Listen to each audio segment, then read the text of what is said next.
The sun sets behind a quiet suburban neighborhood. Inside a well-kept home, Sarah stands by the window, lost in thought. She watches as her husband Richard laughs with his friends, oblivious to the turmoil inside her heart.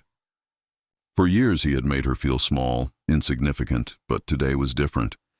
The weight of her silence was growing unbearable. "Take my wife home," he chuckled to his friend after another round of drinks. Sarah's heart pounded. The words felt like a cruel reminder of how little he saw her.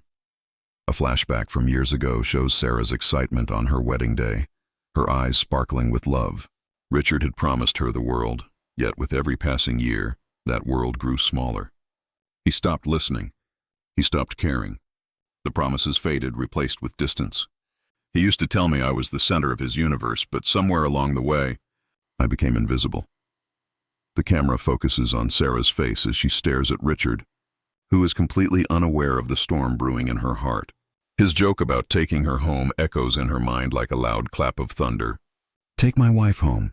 The words felt like a slap. And in that moment she realized how far she had fallen. She had been carrying the weight of their broken marriage alone. Richard was too blind to see it. Sarah's reflection in the mirror shows a woman who has lived for everyone else but herself. She had always put her family first, but today she understood that she was worth more than being the backdrop to his indifference. She picks up her phone, scrolling through old messages from friends who had urged her to leave, but she had always stayed. This time was different. She wasn't staying for him anymore. In a quiet moment, Sarah gathers her things. Her heart races as she prepares to leave. Richard's laughter still echoes from the other room, completely unaware. She walks past him, her resolve clear. He's laughing, completely unaware. "And I'm walking out the door." Richard stumbles out from the living room, seeing Sarah with a suitcase. "Where are you going?" he asks, his voice filled with confusion and disbelief. "You told me to go." "I'm leaving," she responds, the words sharp and final. He stands frozen, unable to comprehend what's happening. The truth hits him like a freight train. It's too late for apologies.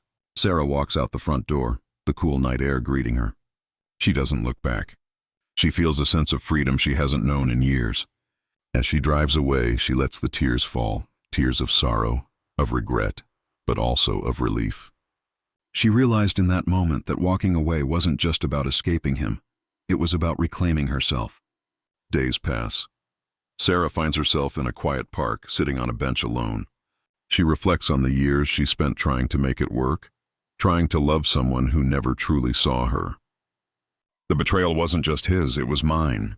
I betrayed myself every time I ignored my worth. But today, I choose me. Sarah begins anew. She joins a yoga class, meets new people, and starts doing things she loves. Slowly, the fog of her old life lifts.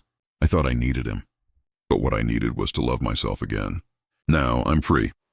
The final scene shows Sarah looking into the mirror, a smile on her face. Her eyes are full of hope. She's no longer the woman who was overlooked. She's stronger, wiser, and free. You might think I'm broken, but I'm not. I'm just beginning.